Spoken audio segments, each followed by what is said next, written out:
Good morning guys. সকালবেলা ঘুম থেকে উঠে তো কাজ করছি, প্রত্যেক দিনের একই রুটিন, একই কথা বলতে ভালো লাগে না। যাই হোক চলো, আমি তো রুটি করবো এখন। এই দেখো চাটু বসিয়েছি, রুটি করব।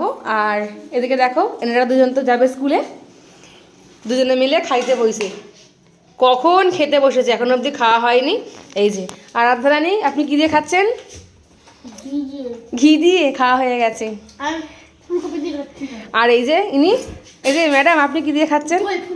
ও সোনামা ওকে ফুলকপি রোস্ট দিয়েছে, এই যে, আর রুটি দিয়ে ফুলকপি রোস্ট খাচ্ছে।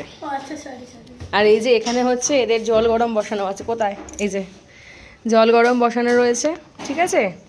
এনারা এখন স্নান করবে। এটা হাই করে দে, এটা হাই করে দে, এটা গুড মর্নিং বলে দে।